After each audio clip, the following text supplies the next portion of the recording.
Shalom, Bapak Ibu yang dikasihi Tuhan. Kita akan mendengarkan firman Tuhan. Sebelumnya kita mohon pertolongan Tuhan. Kita berdoa.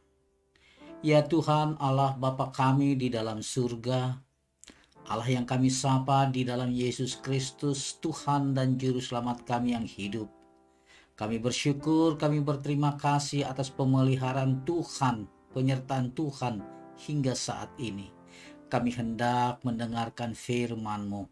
Kami rindu Tuhan agar Tuhan pakai kami melalui firman-Mu.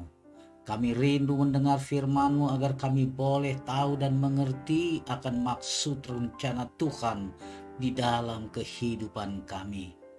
Pakai hati kami Tuhan, jadikan menjadi tanah yang subur, di mana firman yang ditabur boleh berakar, bertumbuh, dan berbuah, bahkan berbuah-buah banyak. Terima kasih Bapa, ampuni kami, agar kami layak untuk duduk di sekitar firman Tuhan. Nama Tuhan dipuji dalam Yesus Kristus. Amin.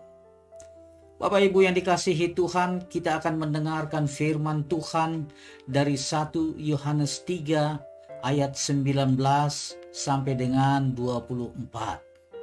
1 Yohanes 3 ayat 19 sampai dengan 24, demikian firman Tuhan. Demikianlah kita ketahui bahwa kita berasal dari kebenaran. Demikian pula kita boleh menenangkan hati kita di hadapan Allah. Sebab jika kita dituduh olehnya, Allah adalah lebih besar daripada hati kita, serta mengetahui segala sesuatu. Saudara-saudaraku yang kekasih, jikalau hati kita tidak menuduh kita, maka kita mempunyai keberanian percaya untuk mendekati Allah. Dan apa saja yang kita minta, kita memperolehnya daripadanya, karena kita menuruti segala perintahnya dan berbuat apa yang berkenan kepadanya. Dan inilah perintahnya itu, supaya kita percaya akan nama Yesus Kristus anaknya, dan supaya kita saling mengasihi sesuai dengan perintah yang diberikan Kristus kepada kita. Barang siapa menuruti segala perintahnya, ia diam di dalam Allah dan Allah di dalam dia. Dan demikianlah kita ketahui bahwa Allah ada di dalam kita, yaitu Roh yang telah Ia karuniakan kepada kita. Demikian firman Tuhan. Saudara yang dikasihi Tuhan, Bapak Ibu, firman Tuhan ini diawali dengan pernyataan bahwa kita berasal dari kebenaran. Jemaat ini pada waktu itu mengalami apa yang dikatakan tuduhan. Hati yang menyebabkan hidupnya menjadi tidak tenang. Jemaat waktu itu bergumul dengan orang-orang yang mereka benci, karena orang-orang itu jahat. Dan akhirnya membuat mereka tertunduk lesu karena sadar bahwa mereka tidak berdaya, tidak bisa melakukan apa yang Tuhan perintahkan, yaitu hendaklah engkau saling mengasihi. Nah, dilatar belakangi dari ayat-ayat sebelumnya. Di ayat 15 dikatakan setiap orang yang membenci saudaranya adalah seorang pembunuh. Ya, dia tidak ingin dikategorikan sebagai seorang pembunuh. Siapakah saudara yang dimaksud itu? Dalam bahasa aslinya dikatakan adelphos. Saudara-saudara, kakak beradik, ya. Bahkan diperluas lagi menjadi saudara seiman. Membenci kakak beradik itu tidak boleh. Kalau ada di masa sekarang ini iklan yang mengatakan sudah tidak menjadi bagian daripada keluarga kami, ini sudah menyimpang dari firman. Demikian juga kita tahu ada istilah kalau dalam bahasa Batak, ya, yang namanya mardomu di tano narara, bertemu di tanah kuburan. Itu menyatakan bahwa hubungan antara keluarga satu dengan yang lainnya putus, bahkan sampai mati pun. Itu sesuatu yang luar biasa, yang menyimpang dari firman Tuhan. Ya, saya katakan menyimpang dari perkenan Tuhan. Demikian juga kita melihat bagaimana di ayat selanjutnya, ayat 17 mengatakan, barang siapa mempunyai harta duniawi dan melihat saudaranya menderita kekurangan, tetapi menutup pintu hatinya terhadap saudaranya itu, ya, begitu, bagaimana maka kasih Allah dapat tetap ada di dalam dirinya? Ya, in fact, kenyataan ada banyak orang yang punya harta, dia tutup pintunya, tutup matanya, tutup hatinya.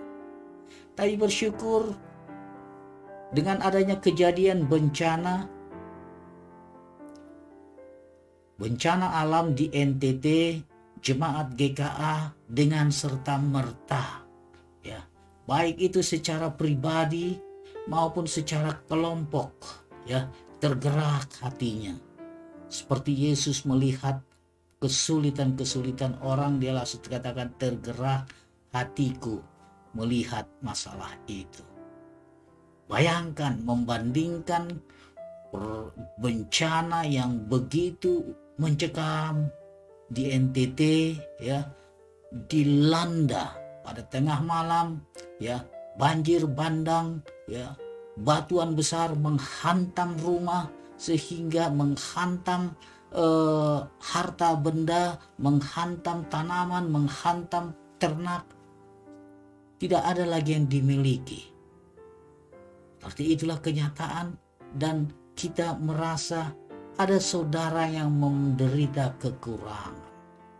Kita ulurkan tangan kita, kita ulurkan hati kita, kita sumbangkan pada hal yang bisa kita lakukan. Itu menjadi bagian daripada pernyataan kasih, ya. Demikian juga Bapak Ibu yang dikasihi Tuhan, pernyataan kasih bahwa di ayat 18 dikatakan, kita mengasihi bukan dengan perkataan atau dengan lidah, tetapi dengan perbuatan dan dalam kebenaran. Jadi menyatakan kasih itu tidak dengan omdo. Apa itu omdo? Omong doang, saran, ini itu, tetapi tidak ada langkah, ya. Jadi cuma pikirannya, perkataannya, hatinya, usulnya, tetapi tidak ada hal yang dilakukan dengan perbuatannya, ya. Ini yang dikatakan hati kita akan dituduh, ya. Ketidakmampuan untuk mengasihi itulah yang membuat jemaat menuduh hati mereka sendiri, bahwa mereka tidak pantas, bahwa mereka tidak layak menjadi pengikut Tuhan. Olehnya itulah maka ayat ini memotivasi, menegaskan, menegakkan kembali agar kita tidak tertunduk layu, ya, merasa menjadi tertuduh. Tetapi dengan perasaan tertuduh ini pun menjadi sesuatu yang positif, bahwa perasaan kita, hati kita lebih peka. Bagus, masih ada kepekaan, sensitivitas. Bagaimana kalau tidak peduli, masa bodoh, melakukan dosa ini itu, tidak merasa ada hal yang dikejar-kejar. Allah adalah lebih besar daripada hati kita, serta mengetahui segala sesuatu, ya. menjadi tertuduh, itu menyatakan bahwa ada hal yang tarik-menarik, tidak mau bersekutu, tidak mau datang pada terang. Manusia lama, orang-orang yang hidup yang tidak suka terang, ya, tetap cinta gelap, ya, tidak mau datang kepada terang. Kenapa? Karena supaya jangan perbuatan yang gelap itu kelihatan, dibongkar karena kecintaannya kepada gelap itu. Nah, semua orang yang gelap kalau datang pada terang, dia pasti akan ketahuan. Sebab ada terang, dapat diketahui, dapat diselidiki. Menjadi surat yang terbuka. Gelap dan terang menurut firman Tuhan itu bukan menurut versi manusia. Terang adalah semua yang benar di hadapan Allah. Itu definisinya. Jadi gak ada hampir terang, setengah terang, agak terang. Jadi there is no gray area. Kalau tidak terang ya gelap. Pasti itu. Gak ada istilah hampir-hampir terang. Jadi kita mesti jelas dalam posisi, ya, di mana. Baik gelap dan terang di hadapan iblis dan manusia, ya, itu bagi di hadapan Allah, ya, adalah sia-sia. Karena ukurannya terang di hadapan Allah. Bukan menurut versi manusia. Kita bisa bayangkan orang-orang yang berseteru, ahli di dalam pengetahuan hukum, ya, merasa benarnya sendiri yang dimajukan, ya. Tidak ada kebenaran di dalam diri, karena kalau ukurnya bukan diri tetapi kebenaran Allah, ya, kebenaran Allah yang mesti yang kemukakan. Jadi setiap orang yang tidak berbuat kebenaran tidak berasal dari Allah. Begitu juga barang siapa yang tidak mengasihi saudaranya. Nah, di dalam hidup ini, ya, manusia bisa berubah-ubah. Variabel. Orang yang sama bisa gelap terus atau bisa terang terus. Tapi ada juga manusia yang kadang terang, terkadang gelap. Terkadang terang lagi, terkadang gelap lagi. Berubah-ubah sesukanya. Kita mesti bijaksana, waspada. Orang-orang yang beriman yang bodoh itu dia terpengaruh di dalam pergaulannya dan tertipu oleh iblis. Sehingga dia kembali memakai bertabiat yang seharusnya sudah ditinggalkan. Kalau 1 Korintus 15 ayat 33 katakan, jangan kamu sesat. Pergaulan yang buruk merusak kebiasaan yang baik. Jadi kebiasaan-kebiasaan baik itu akan rusak kalau kita masuk bersekutu dengan pergaulan yang buruk. Oleh karena itu, jika kita katakan bahwa kita beroleh persekutuan dengan Dia, tetapi kita di dalam kegelapan, ya, maka kita berdusta. Kita tidak melakukan kebenaran, bohong. 1 Yohanes 1 ayat 6. Bukan karena pengakuan, tetapi ada pembuktiannya. Di mana buktinya? Dan inilah tandanya, 1 Yohanes 2 ayat 3, bahwa kita mengenal Allah, yaitu jika kita menuruti perintahnya, ya, menuruti perintah-perintahnya. Tandanya apa? Jika kita menuruti segala perintah, bukan sebagian, ini perintah yang menyenangkan kita lakukan, ada perintah yang tidak kita senangkan, kita biarkan, kita abaikan, kita tiadakan. Bagaimana dengan yang tidak menuruti? Di ayat 1 Yohanes 2 ayat 4 katakan, barang siapa berkata aku mengenal Dia, tetapi ia tidak menuruti perintahnya, ia adalah seorang pendusta. Di dalamnya tidak ada kebenaran. Jadi jelas, mana orang terang, mana orang gelap. Ya. Kalau dia orang gelap mengaku terang, dia adalah pendusta. Oleh karena itu kita harus membebaskan hati kita dari segala tuduhan-tuduhan itu. Allah lebih besar daripada apa yang ada di dalam hati kita. Ya, kalau kita merasakan ada bahwa kita ada tuduhan-tuduhan dalam hidup kita. Di ayat 21 dikatakan, saudaraku yang kekasih, jika hati kita tidak menuduh kita, maka kita mempunyai keberanian percaya untuk mendekati Allah. Mempunyai keberanian percaya. Itu satu kata, keberanian percaya. Kalau dalam bahasa Yunaninya parasia, atau di dalam bahasa Inggrisnya dikatakan confidence, yakin penuh. Ya. Dalam bahasa statistiknya dia katakan a level of confidence. Ya. Level of confidence itu ada yang 90%, ada 95%, bahkan ada yang 99%. Level of confidence ini harus kita naikkan. Ya, semakin yakin, semakin percaya. Ya, inilah keberanian percaya. Jadi betul-betul dia berani, nggak pernah ragu, tidak akan bimbang dengan kepercayaannya itu. Kalau di dalam tulisan Yohanes ini, ya, kitab ini dia di dalam satu kitab ini saja, di 1 Yohanes, dia sudah mengatakan 4 kali tentang keberanian percaya. Dikatakan keberanian percaya, nggak usah malu pada hari kedatangannya.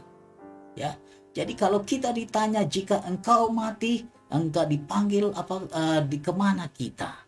Ya. Orang katakan, apakah engkau yakin pasti masuk surga? Orang yang tidak memiliki keberanian, dia katakan, ya nggak tahu ya, maunya Tuhan kemana? Kok tidak tahu? Ada keberanian percaya yang dikatakan bahwa engkau pasti, ya, di dalam aku. Ada kepastian itu. Bagaimana kita meyakini bahwa ada keberanian itu? Ya, yang kekasih, ya, kita punya keberanian percaya untuk mendekati Allah. Ini di dalam ayat kita. Keberanian kita di dalam confidence untuk datang mendekat kepada Allah. Kalau orang datang kepada Allah dari jauh, dia memohon, tolong Tuhan, tolong Tuhan. Tapi di dalam Yesus, kita punya keberanian percaya karena Allah ada dekat dengan kita, ada di hati kita. Dia bekerja di dalam roh kita. Itulah keberanian orang percaya. Demikian juga keberanian percaya selanjutnya yang dikatakan di dalam Yohanes itu tentang keberanian percaya pada hari penghakiman. Di mana Tuhan Yesus akan datang kedua kalinya menghakimi orang yang hidup dan yang mati. Engkau ke kiri atau engkau ke kanan. Orang percaya punya keberanian, ya, percayanya, confidence. Sama seperti dia juga ada di dalam dunia ini. Nah, di 1 Yohanes 5 ayat 4 juga kan di dalam bukan cuma itu. Ketika kita hidup di dalam dunia ini, kita memohon, kita berdoa, Ia mengabulkan doa kita. Itulah keberanian percayanya. Jika kita meminta sesuatu kepadanya menurut kehendak Tuhan. Menurut kehendak Tuhan. Itulah keberanian percaya. Terus terang, ya, dan terang terus. Freedom in speaking, ya, without the use of figures and comparison. Keberanian percaya. Unreserved in speech publicly, dalam definisinya. Jadi orang percaya jika hidup di dalam Tuhan, mematuhi perintahnya, melaksanakan apa yang berkenan kepada Dia, dan bertindak dalam ketaatan kepada Roh Kudus, maka akan dapat mengalami apa yang disebut sebagai keberanian percaya.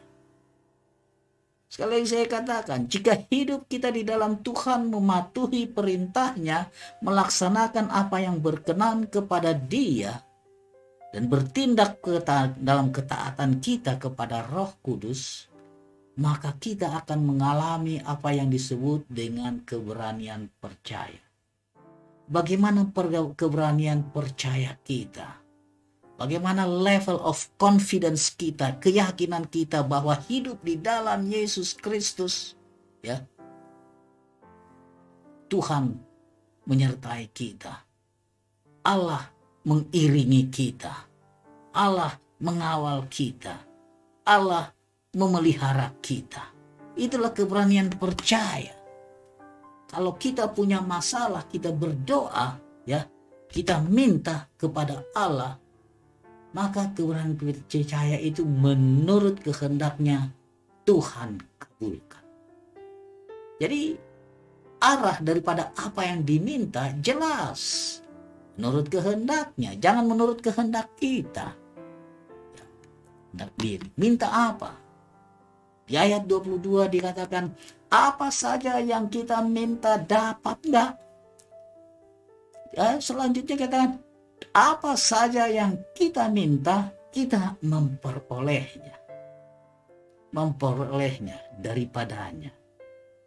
Yohanes terlebih lagi menekankan bahwa relasi hubungan yang demikian intim dengan Allah, mematuhi perintahnya, melaksanakan apa yang berkenan kepada Allah, maka kita mendapatkan segala apa yang kita minta kepada Dia.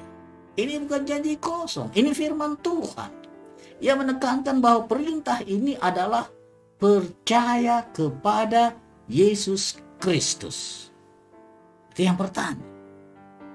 Jadi percaya kepada Yesus itu bukan cuma ngomong, tetapi betul-betul mengandalkan sepenuh hidupnya kepada Yesus. Rely on Jesus. Itu mengandalkan. Kalau kita masih mengandalkan kemampuan kita, kehebatan kita, kemampuan kita, itu belum masuk dalam kategori percaya. Percaya yang menyelamatkan. Ya. Demikian juga bukan hanya percaya, tetapi juga ada tugas yang kedua, yaitu melakukan saling mengasihi saudara. Melakukan saling mengasihi. Bagaimana melakukan saling mengasihi ini? Ya.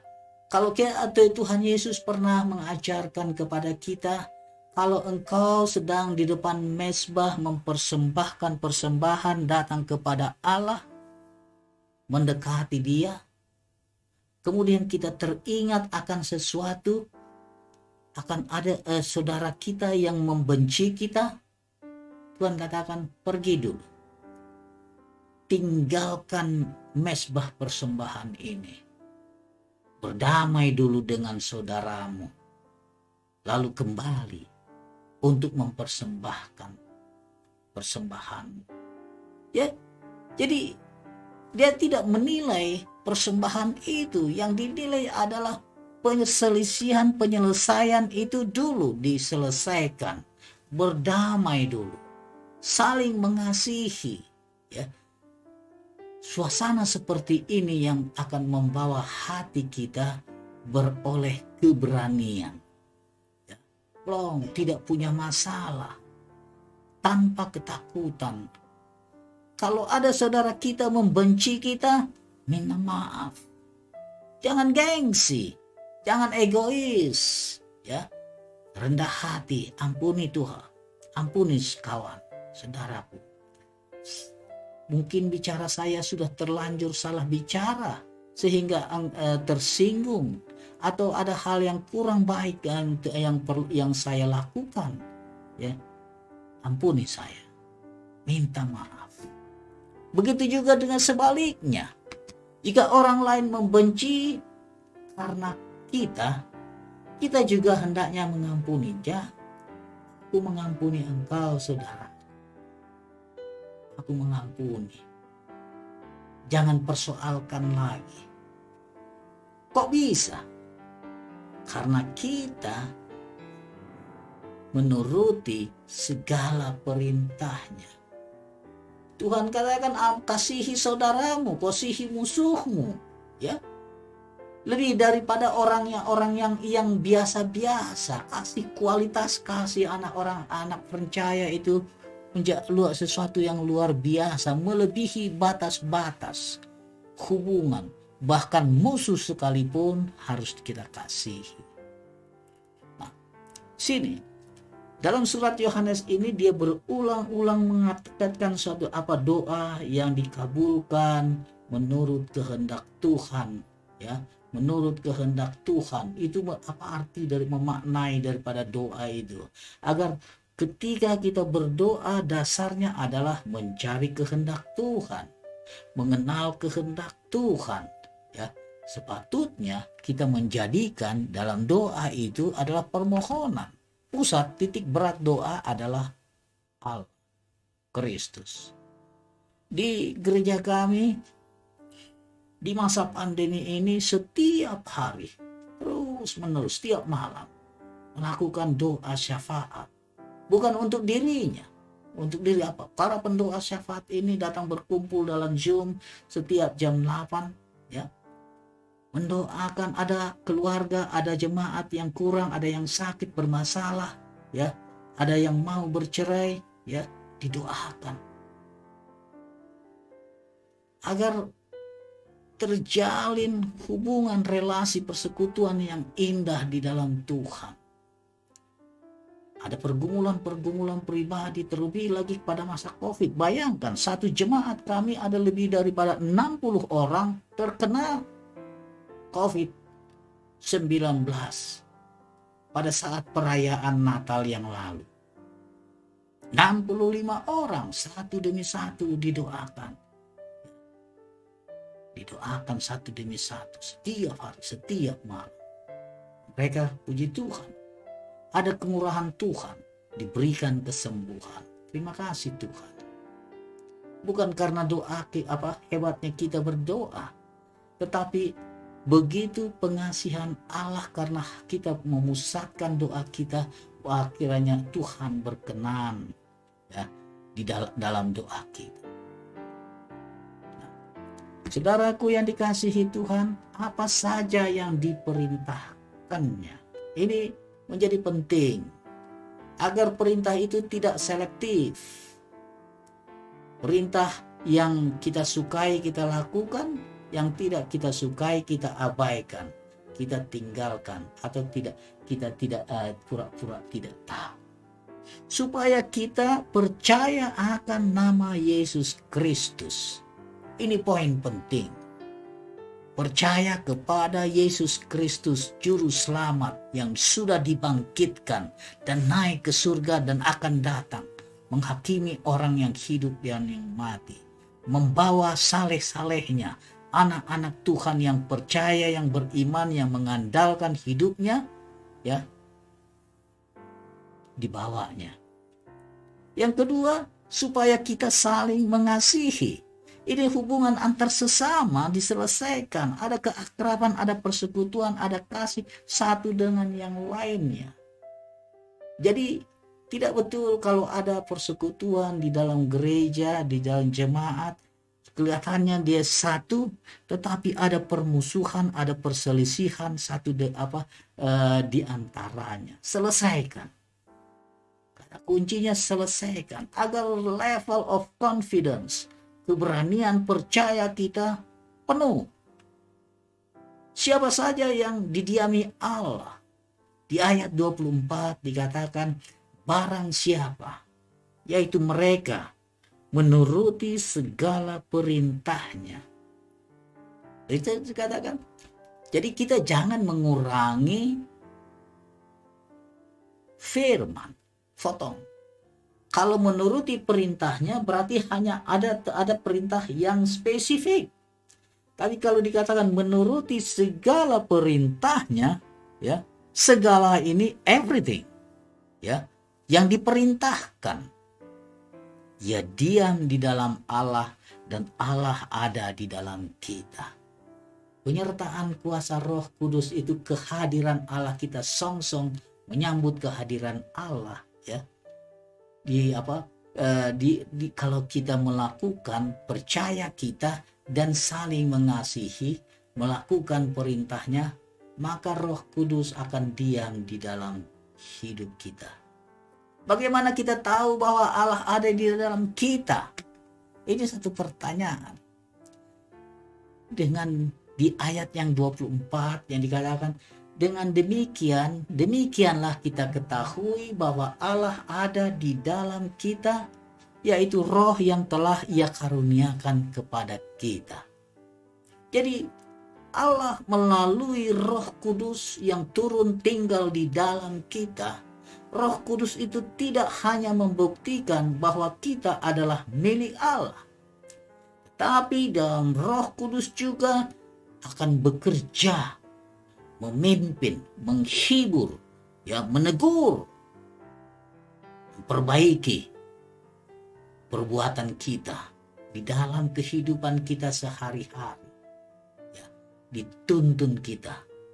Oleh karena itu, jika kita tidak sedang ditegur oleh Roh Kudus yang tinggal di dalam hati kita, maka kita memperoleh ketenangan, juga dapat beroleh keberanian tanpa ada rasa takut. Karena apa? Karena persyaratan untuk mendapatkan keberanian tanpa keberanian percaya itu adalah harus memiliki hubungan kepercayaan kepada Allah, melakukan kehendak Allah. Di sanalah Allah melengkapi keyakinan kita. Kita boleh tenang tanpa rasa takut di hadapan Allah. Roh Kudus memastikan identitas daripada orang percaya, yaitu memiliki Roh Kudus. Sekali lagi saya katakan, identitas orang percaya adalah memiliki Roh Kudus.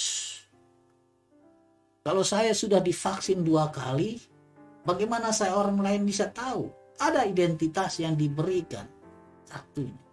Begitu juga bagaimana orang bisa identitas dari orang percaya. Ada spesifikasinya, yaitu memiliki Roh Kudus. Pada saat yang sama menjamin hidup kita di dalam Allah, mengarahkan apa yang dilaksanakan dalam kehidupan sesuai perintah Allah. Biarlah kiranya kita semua ada di dalam Roh Kudus, penyertaannya, hidupnya yang beroleh keberanian, hidup beroleh ketenangan tanpa takut. Jadilah penurut Allah agar keberanian percaya kita betul-betul 100%. Oleh karena apa? Karena kita percaya kepada Yesus, oleh karena kita saling mengasihi, oleh karena kita melakukan segala perintahnya. Tuhan memberkati. Mari kita berdoa. Terima kasih Bapa di dalam surga, terima kasih Tuhan Yesus atas firman yang sudah kami dengar. Kami tidak menjadi ragu lagi Tuhan. Keberanian percaya kami menjadi penuh. Oleh karena kami tahu bagaimana syarat-syarat untuk berani percaya kami. Agar kami boleh datang mendekat kepada Tuhan. Agar doa kami boleh dikabulkan oleh Allah. Agar apa yang kami minta Tuhan hadirkan. Perkenan Tuhan. Terima kasih Bapa. Biarlah keberanian percaya kami Tuhan menjadikan penuh. Sehingga kami boleh disebut menjadi anak-anak Allah. Di mana Roh Kudus diam di dalam hati kami. Nama Tuhan dipuji dalam Yesus Kristus.